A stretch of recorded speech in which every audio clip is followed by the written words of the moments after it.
Hi guys, welcome back to the Resinator.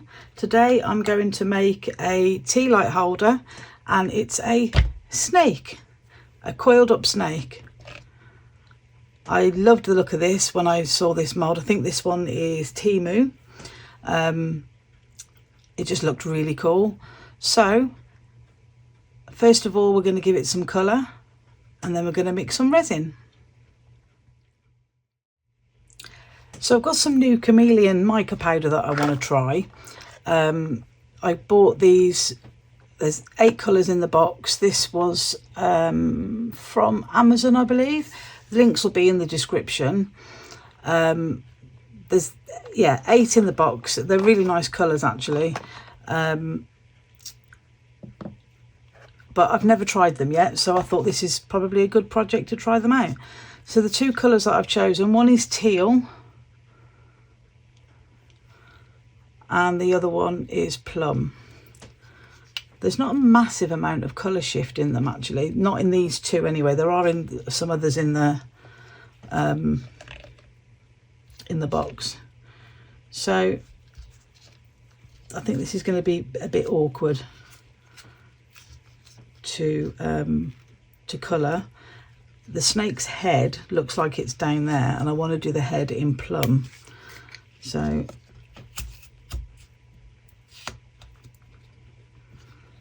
yeah, that didn't work. I've just managed to fluff that everywhere. Oh, actually, looking at it, that's quite a nice colour. Okay, so I'm going to do the head in the plum colour, and I'm just going to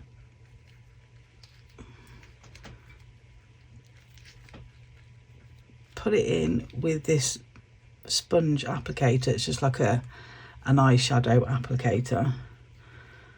I'm just going to put it in there and hope for the best, because it's really difficult to see, even when you turn the mould inside out, which bit is actually the head. So I'm just going to colour in what I think is probably the head.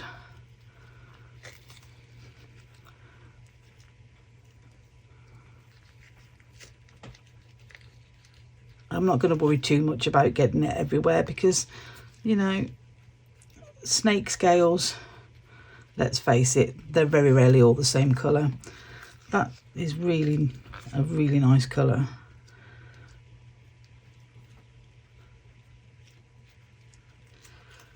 Let's do a little bit more there.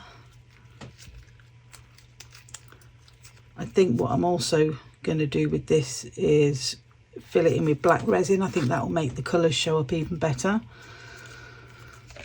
Okay, so I'm done with that one for now.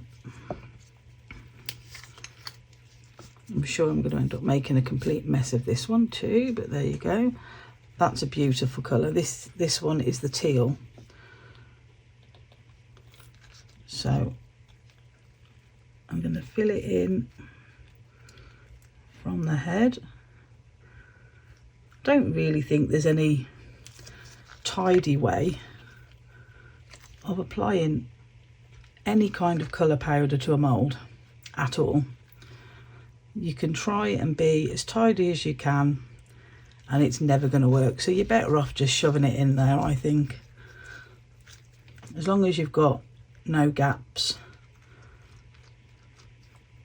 that's all good.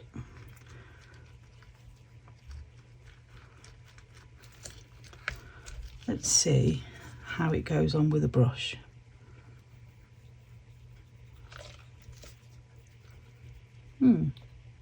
Goes on quite well with a brush actually. And it goes on quicker. So I'm going to carry on with the brush.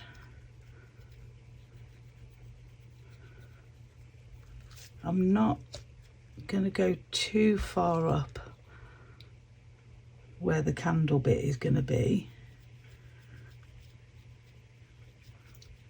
I'm just going to go up as far as where I can see the scales. The scales don't, I don't know if you can tell, you can see, but the scales don't go all the way up. They only go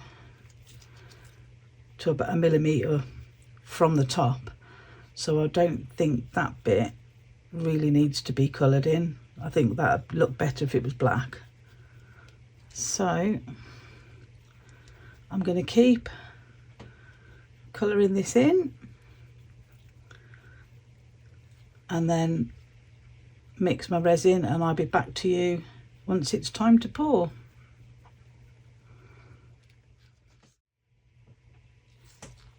So I've mixed 100 mils to start with. I don't know how much this mould takes. I suspect it's going to be more than 100 mils, but I'm going to pour it gradually anyway because I want to make sure that it gets into all the nooks and crannies. So if I have to make up some more, that's fine. I think I probably will, but I won't bore you and do that on camera. So the resin that I'm using today is my go-to Janchon Fast Cure, and I'm going to colour this resin with some Decoron resin dye paste in black. Going to give it a good shake because it's quite a new bottle and it separates and the oil ends up on the top, as with most pastes. This isn't too bad actually. Okay. Don't want to introduce too many bubbles if I can help it, but this paste usually needs quite a rigorous mixing.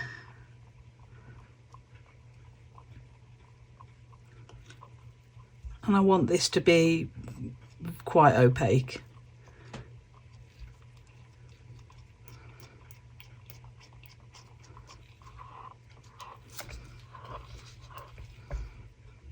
As always, when you're mixing resin, make sure you're wearing appropriate PPE, so an apron, gloves and respirator. That's still streaky and not quite dark enough.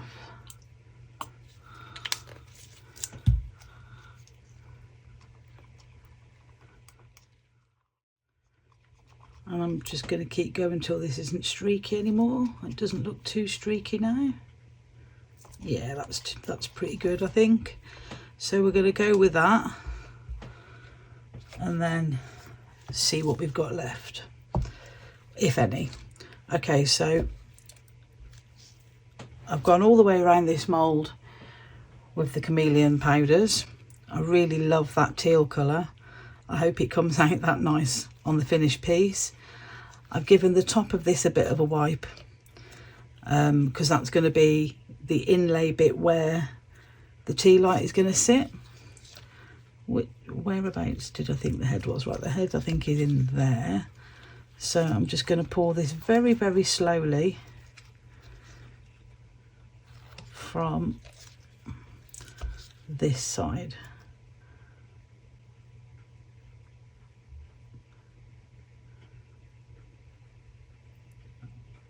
Because I really want to fill that head area properly.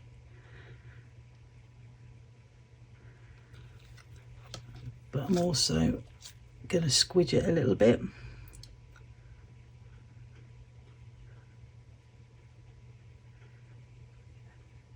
Do you know what? 100 might be about right looking at this.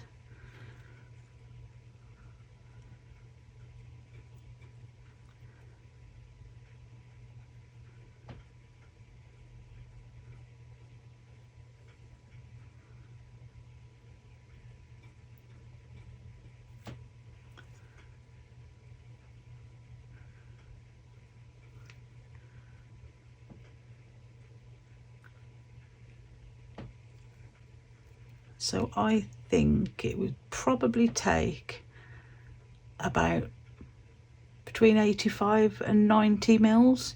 I made 4 ounces, and there's just enough to cover the bottom of the cup. So I'm going to give that a little bit of a squidge around and a tap, see if I can get any bubbles to come up.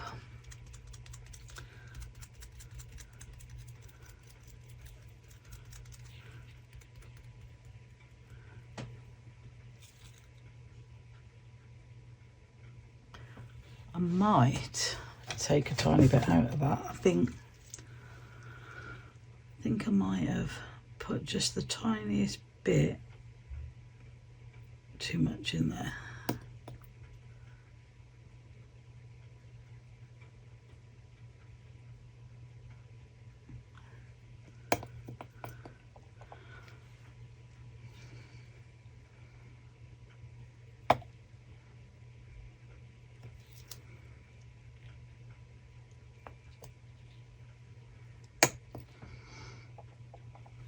Okay,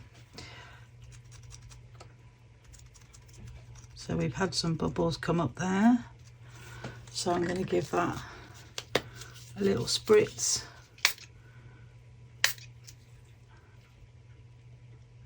Some of the bubbles that I can see coming up look like bubbles, but they're mostly mica powder, but I'll keep an eye on that and pop any of those that come up as they're coming up.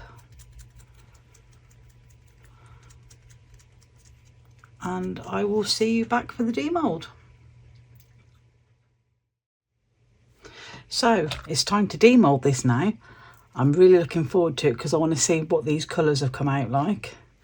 So I'm going to loosen it all the way around.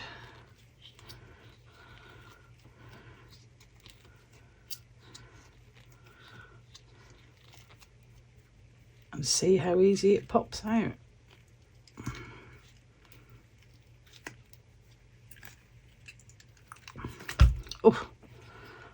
Oh wow, that's really cool. That's so cool. There's a couple of little bits there that I need to take off, and there's a little tiny bit of resin there that is attaching the bottom of the head to the body, but that's really easy to sort out. I love that colour. That was the teal, I think.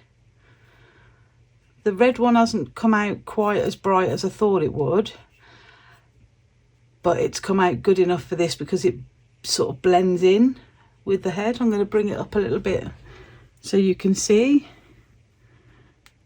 The red of the head blends in with the rest of the body. I really love that. Hopefully a tea light will fit in that. Now I've got a normal tea light, which I would never actually light in here. There we go. Because the heat will cause toxic fumes to come from the resin. So you would want a battery powered one, but I don't have one. I just wanted to test that one would fit in there. And I'll probably put one in for the photographs. And I will take off this little bit here in there. But on the whole, I absolutely love that, and I love that colour. It's come out gorgeous. So there you go. There is my coiled snake tea light holder. So if you like what I'm doing, please stick a like and on the video and subscribe to the channel. All the links to everything that I use will be in the description, as are the links to my Etsy shop and to buy me a coffee. Everything that comes in from there gets put straight back into the channel. Yeah, so guys, thank you for all your support. We've hit the 500 subscribers and gone a little bit over now, so thank you so much everybody, and I will see you in the next one. Take care guys. Bye.